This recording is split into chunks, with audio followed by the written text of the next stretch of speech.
and we're here on Enlightened World Network. Let's just start our time together by take a nice deep breath. Hold it a second or two, and as you release it, release any tension in your shoulders and in your jaw. Feel your fingers, feel your toes, and take another deep breath in. Hold it gently, and as you release it, bring yourself present. Be here, be present. And let's just gently press our hands together, rub them gently, feel your fingertips, feel your palms, and bring yourself present to your body. Welcome back. Today I want to speak about judgment and self-judgment, but particularly about the experience of being a failure. I was talking about identity today and recounting some of my history, and talked about a period of time where I went through the experience of being a failure. And someone chimed in that they were feeling a lot like a failure these days. So I want to address that, because where does that notion of failure or success come from? I think this is a time where we get to question the things that have always been assumed.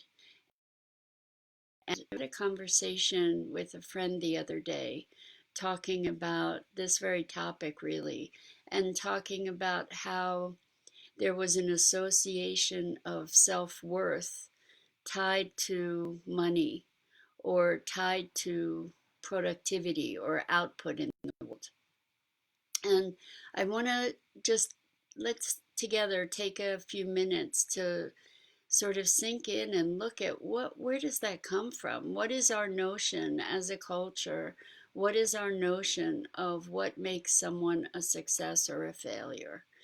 And so much of our culture is, well, revolves around money and the idea of money as being the measure of worth. And therefore, if we don't make a lot of money, or we have money challenges, then that means somehow we haven't succeeded. Somehow we're a failure because we haven't met this monetary standard. Somehow we don't have the same value in society without the financial uh, results to show for it. And I would like to bring that into question. I mean, if we think about the way our culture interacts with the whole notion of money and productivity, we'll get to that in a minute. Um, if you look deeply, this whole primacy of money over all else is kind of at the root of what's problematic in the world. If we look at the way that we've treated our environment and have given priority to the development of business over the protection of human welfare or even human life, there are certain assumptions about money and success that we now have an opportunity to revisit. And there are so many people that make such a profound contribution to others, to the culture, to the world by sharing their art, for instance, or their, well, art, music, poetry, sharing wisdom without getting paid, sharing love, sharing care without getting paid. And by the metric of a money-driven society, those people may not be a success, or they may even be viewed by some people as a failure because they haven't monetized what they're able to contribute, and the gifts that they provide the culture and other people.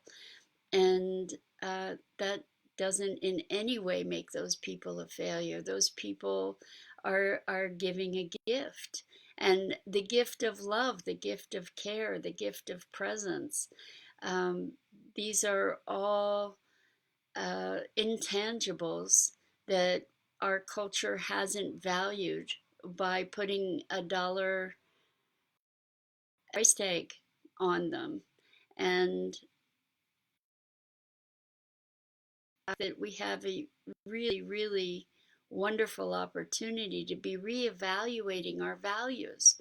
So, success and failure, or the determination of success and failure, are based really on assumed values. And oftentimes, those values aren't really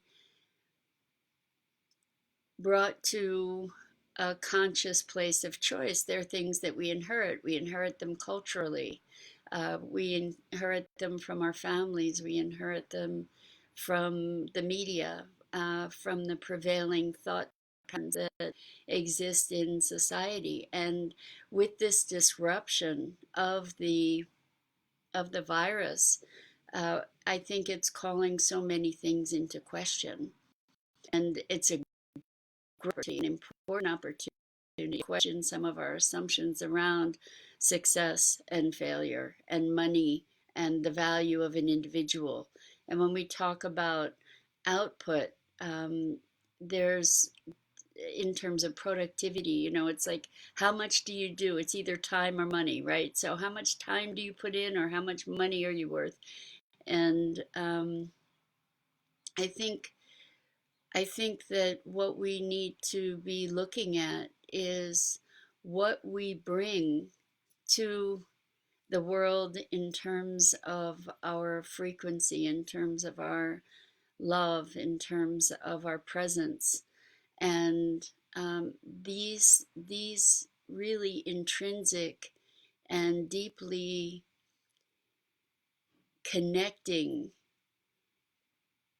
elements of being are such a critical factor for our survival going forward. Reevaluating what's important, reevaluating how we look at ourselves and how we evaluate our own success, our own contribution, even.